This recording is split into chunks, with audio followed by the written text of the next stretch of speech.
বেঙেনা ভাজি পুৰি চব বনাই আৰু কিমান খাম আহকচোন আজি এখন তৰকাৰী বনাওঁ। নমস্কাৰ সকলোলৈ, মোৰ ইউটিউব চেনেলটোলৈ আপোনালোকক সকলোকে স্বাগতম জনাইছোঁ।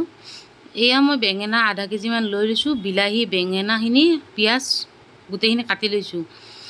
তাৰপিছত কেৰাহীটো বহাই দি ইয়াতে তেল দি দিছোঁ আৰু কাটি লোৱা বেঙেনাখিনি ইয়াতে বহাই দিছোঁ। আপোনালোকে যিকোনো চাইজৰে কাটি ল'ব পাৰে, মই গোল গোল কৰিয়ে কাটি লৈছোঁ।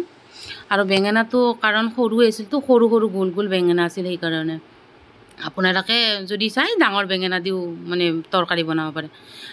আৰু মই এইখিনি বেঙেনাখিনি ধুনীয়াকৈ ভাজি লৈছোঁ, মানে আধা ভাজা কৰি লৈছোঁ। আৰু এইখিনি ভাজা হ'লে মোটামুটি মই তুলি লৈছোঁ বেঙেনাখিনি। তাৰপিছত এই কেৰাহীটোতে মই তৰকাৰীখিনি বনাম। ইয়াতে মই শুকান জলকীয়া আৰু গোটা জিৰা আৰু কাটি থোৱা পিঁয়াজখিনি ইয়াতে দি দিছোঁ। এইখিনি অলপমান ভাজি ল'ম।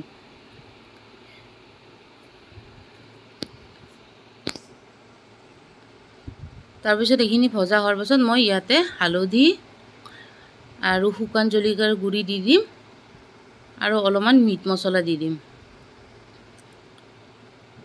এই গৰম মছলা অলপ দি দিছোঁ আৰু এইখিনি গোটেইখিনি মছলাখিনি অলপমান ভাজি যাব দিম। আপোনালোকে যি যি মছলা খায় দিব পাৰে। ইয়াৰ পিছত এইখিনি মোটামুটি ভাজা হৈছে। ইয়াতে কাটি থোৱা বিলাহীখিনি ইয়াতে দি দিছোঁ। এইখিনি অলপমান লাৰি দিম যাতে বিলাহীখিনিও সিজি যায় আৰু পিঁয়াজখিনিও সিজি যায় ধুনীয়াকৈ। আৰু আপোনাৰ সোৱাদ অনুযায়ী মই নিমখ দি দিছোঁ। আপোনালোকে বাৰু কেনেকৈ বনাই জনাবচোন। তাৰপিছত এইখিনি গোটেইখিনি ভজা হোৱাৰ পাছত ইয়াতে অলপমান পানী দি দিছোঁ যাতে বিলাহীখিনি গলি যায়।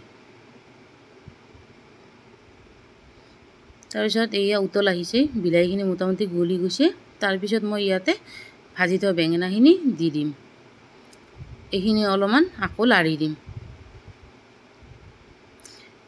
এইখিনি লৰা হোৱাৰ পাছত অলপমান 10 মিনিটমান উতল অহাৰ পাছত আমাৰ বেঙেনা তৰকাৰী ৰেডি হৈ যাব। এয়া আমাৰ বেঙেনা তৰকাৰী ৰেডি। আজিলৈ ইমানেই, বাই বাই।